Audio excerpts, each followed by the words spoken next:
तिरुमला तिरुपति से सभी देशवासियों को आशीर्वाद देने वाले भगवान श्री वेंकटेश्वर बालाजी की पवित्र धरती पर आने को मैं अपना परम सौभाग्य मानती हूँ। काल मैं तिरुपति मंदिर में श्री बालाजी से सभी देशवासियों के कल्याण हेतु प्रार्थना करूंगी और मुझे विश्वास है कि भगवान मेरी प्रार्थना अवश्य स्वीकार करेंगे। विजयवाड़ा के इस क्षेत्र को देवी कनक दुर्गा का विशेष आशीर्वाद प्राप्त है। गोदावरी, कृष्णा, पेन्नर, वंशधरा और नागावली जैसे नदियों ने आंध्र की धरती को सिंचित किया है और यहाँ की समृद्ध परंपराओं को प्राणशक्ति प्रदान की है। हम सभी देशवासियों को अपनी नदी माताओं की स्वच्छता और संरक्षण के लिए सदैव तत्पर रहना चाहिए। महान बौद्धिक दार्शनिक नागार्जुन के नाम पर नागार्जुन सागर परियोजना का विकास प्रगति के विरासत से जुड़े रखने का बहुत अच्छा उदाहरण है। नागार्जुन कोंडा और अमरावती में भारत को आध्यात्मिक विविधता का परिचय तो मिलता ही है, साथ ही हमारा देश की श्रेष्ठ कला परंपरा का दर्शन भी होता है। विजयवाड़ा के निकट ही स्थित कुचिपुड़ी गांव से भारत की एक महान नृत्य कला विकसित हुई और इस गांव का नाम हमारी सांस्कृतिक परंपरा में सदा के लिए अंकित हो गया। तेलुगु भाषा और साहित्य की समृद्ध परंपरा से सभी देशवासी परिचित हैं। देश भाषा लोंदु तेलुगु लेसा।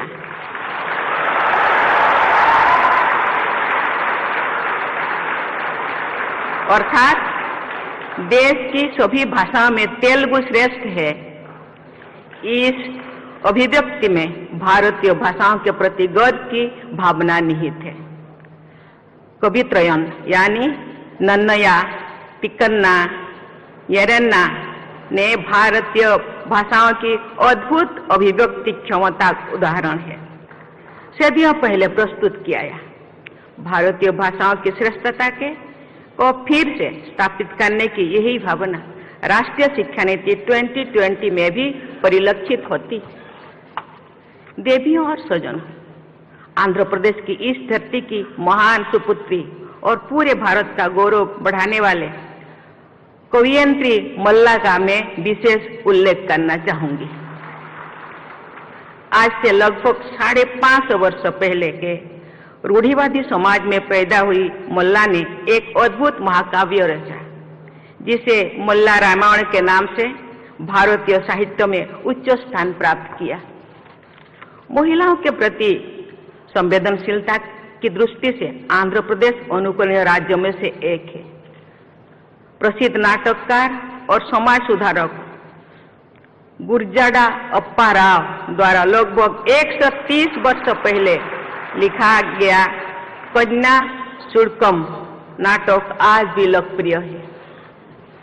आंध्र प्रदेश में जन्म लेने वाली दुर्गाबाई देशमुख ने आज से लगभग 100 वर्ष पहले महिलाओं की उन्नति तथा स्वाधीनता संग्राम में उनकी भागीदारी के लिए अनेक प्रयास किए।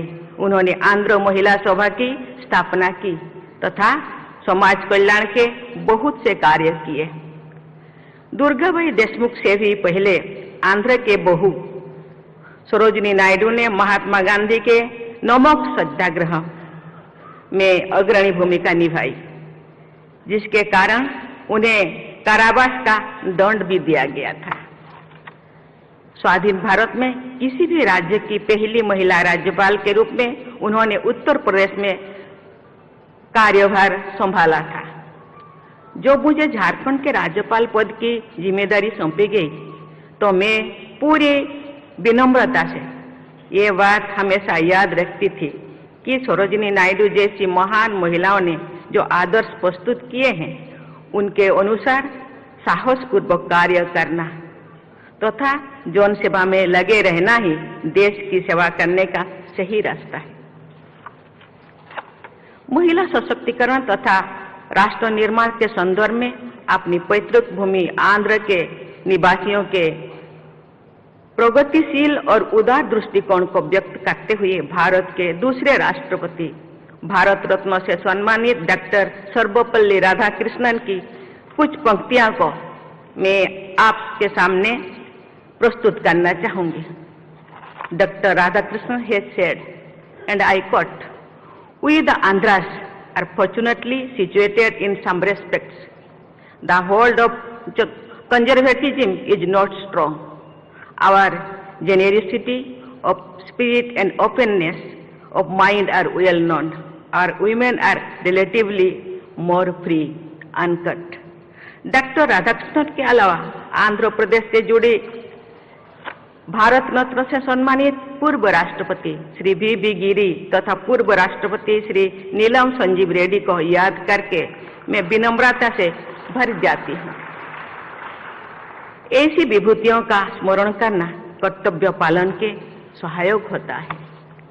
देवियों और स्वजनों, आजादी का अमृत महोत्सव मनाने के इस ऐतिहासिक दौर में सभी देशवासी ये याद करते हैं कि हमारे देश के स्वाधीनता संग्राम ने आंध्र के लोगों ने बढ़ चढ़कर हिस्सा लिया था।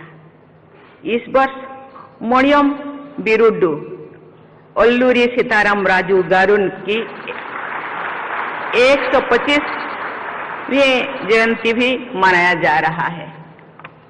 केवल 27 वर्षों की अल्पायु में भारत माता के लिए प्राणों का उत्सर्ग करने वाला अल्लूरी सीताराम राजू गारू और 25 वर्ष की अल्पायु में वीर गति को प्राप्त होने वाले भगवान बिरसा मुंडा जैसे विभूतियों ने भारत के स्वाधीनता संग्राम को जो योगदान दिया, उसके विषय में हमारी युवा पीढ़ी की भलीभांति परिचित होना चाहिए। मुझे ये जानकर प्रसन्नता हुई है कि अल्लूरी सीताराम राजू मेमोरियल जनजातीय स्वतंत्रता सेनानी संग्रहालय का निर्माण किया जा रहा है। प्रतिवर्ष 15 नवंबर को जनजातीय गौरव दिवस मनाने तथा देश भर में जनजातीय महानायकों की स्मृति में म्यूजियम और मेमोरियल्स का निर्माण करने की ऐतिहासिक निर्णय के लिए सभी देशवासियों की ओर से मैं माननीय प्रधानमंत्री श्री नरेंद्र मोदी जी को धन्यवाद देती हूँ। आजादी का अमृत महोत्सव मनाते हुए आंध्र प्रदेश के निवासियों को विशेष गर्व का अनुभव होता होगा कि हमारे राष्ट्रीय ध्वज त्रिरंगा झंडा को आंध्र के ही पिंगोड़ी वेंकैया जी ने इतना सुंदर ये स्वरूप प्रदान किए थे। देवियों और स्वजनों, अमृत काल में आधुनिक प्रगति की यात्रा में आगे बढ़ते हुए सभी देशवासी ये याद रखते हैं कि भारत में मॉडर्न साइंस एंड टेक्नोलॉजी की विकास में आंध्र प्रदेश की अग्रणी भूमिका रही है। देश की युवा पीढ़ी को आज से ठीक 100 वर्ष पहले सन 1922 में हार्वर्ड मेडिकल स्कूल जाकर अध्ययन करने तथा फार्मेसी और बायोकेमिस्ट्री के क्षेत्र में बहुत बड़ा योगदान देने वाली डॉक्टर येल्ला प्रगोडा सुब्बाराव की को विषय में विस्तृत जानकारी प्राप्त करनी चाहिए। डॉक्टर सुब्बाराव के अनुसंधानों से मानवता के हित में अनेक दवाओं का बनाया जाना संभव हुआ। ये उल्लेखनीय है कि आयुर्वेद में भी उनकी गहरी रुचि थी। मैं एक बार फिर राष्ट्रीय शिक्षा नीति का उल्लेख करना चाहूंगी। इस नीति के अनुसार हमारे विद्यार्थियों को अपनी परंपरा के गौरव को बनाए रखते हुए आधुनिक विश्व में अपना प्रमुख स्थान बनाना है। यही कार्य डॉक्टर सुब्बाराव ने एक शताब्दी पहले किया था। आधुनिक टेक्नोलॉजी के क्षेत्र में आंध्र प्रदेश में स्थित इसरो के श्रीहरिकोटा रेंज में अंतरिक्ष विज्ञान के नई प्रतिमान निरंतर स्थापित किया जा रहा है। विज्ञान और तकनीकी विशेषकर इंफॉर्मेशन टेक्नोलॉजी के क्षेत्र में आंध्र प्रदेश के लोगों ने पूरे विश्व में भारत की प्रतिष्ठा बढ़ाई है। आंध्र प्रदेश के तेलुगु डायस्पोरा के पूरे विश्व में प्रभावशाली स्थान है। उनमें बड़ी संख्या टेक्नोलॉजी प्रोफेशनल्स की है। देवियों और स्वजनों, राज्यपाल श्री हरिचंदन जी के कुशल मार्गदर्शन और यशस्वी मुख्यमंत्री श्री जगनमोहन रेड्डी जी के ऊर्जावान नेतृत्व में तथा आंध्र प्रदेश के प्रतिभाशाली और निष्ठावान लोगों के सहयोग से इस राज्य की विकास यात्रा आगे बढ़ते जा रहा है। इसके लिए मैं राज्य सरकार की पूरी टीम को सराहना करती हूँ। आंध्र प्रदेश के निवासी भारत के विकास में अपना असाधारण योगदान देते रहेंगे, ये मेरा दृढ़ विश्वास है। मैं आंध्र प्रदेश के सभी भाई बहनों को और बच्चों से स्वर्णिम भविष्य की शुभकामना व्यक्त करती हूँ और आशा करती हूँ भारत के विकास में आंध्र प्रदेश का बढ़ चढ़कर हिस्सा रहेगा। इसी के साथ ही मैं अपनी वाणी को विराम देती हूँ। जय हिंद, जय भारत, जय Andhra Pradesh. On behalf of people of Andhra Pradesh, I thank our Honorable President for sharing very inspiring and vitalizing thoughts with us. Now I would request all the dignitaries to kindly rise for the national anthem by police band.